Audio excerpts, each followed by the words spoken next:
Nestled on a hillside in the shadow of the Matese Mountains in the Campania region of southern Italy, Ciorlano boasts a quaint medieval atmosphere that's steeped in Italy's unique historical narrative.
Ciorlano has been under Lombard and Norman control, deeded to several abbeys, and finally part of the Bourbon Empire.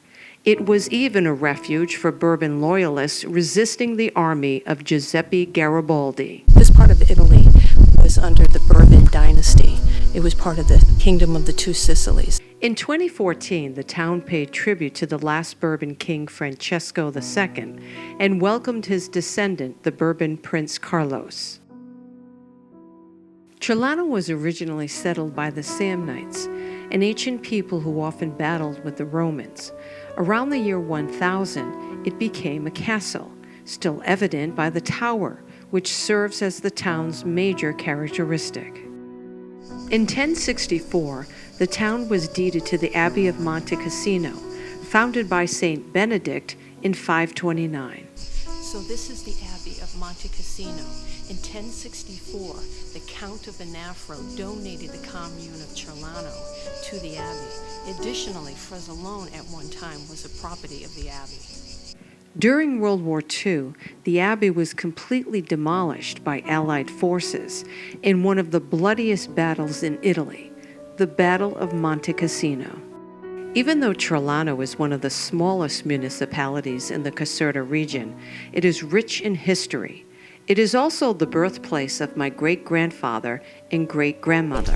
This is the square most important. Okay. My great-grandfather, Paolo Pistacchio, was born here in January 1879 in 3 Vico Sesto Piazza. While we could not pinpoint the exact house, we were taken to a few possible places in the piazza where he may have been born.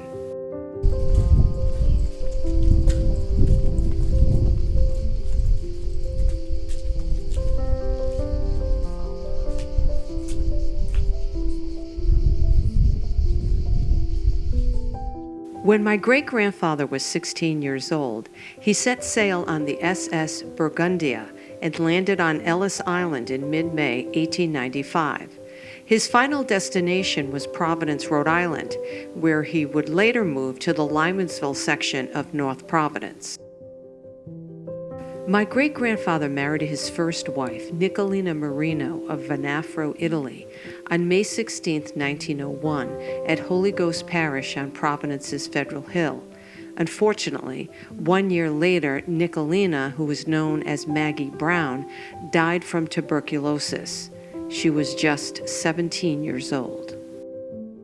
On December 31, 1903, in Brockton, Massachusetts, Paolo married his second wife, my great-grandmother, Maria Antonia di Stefano. Maria Antonia was born in Ciorlano in this house in March of 1888, the daughter of Biasina and Saverio di Stefano. So right here, straight? Yes, this one. And they... So this was Biasina? Biasina, sì. Biasina. Paolo and Maria Antonia were married for 15 years and had 6 children. However, in October 1918, Maria Antonia died during the Spanish flu epidemic. She was 29 years old. She is buried under this oak tree in St. Anne's Cemetery alongside her sister, Giovannina, who died of tuberculosis just 6 months before her sister. Around 1920, Paolo married Mariuccia Maria della Ragione. In 1922, tragedy would strike once more when Mariuccia delivered a stillborn baby boy. The two were married until Paolo's death in 1955. My great-grandparents haven't been here in over a century, but the connection to North Providence can be seen right here. In 1953, North Providence resident Dr. Edward Ritchie, who was born in Ciorlano, refurbished the square as a tribute to the town of his birth. Dr. Ritchie served as the physician for the North Providence School Department. In 1981, the former Lymansville Elementary School was renamed in his honor. My visit to Ciorlano united me with relatives I never had the privilege to meet, and I learned of a schoolmate from almost a half-century ago. I take away from this experience one sure fact, that the line between the old world and the new is very thin.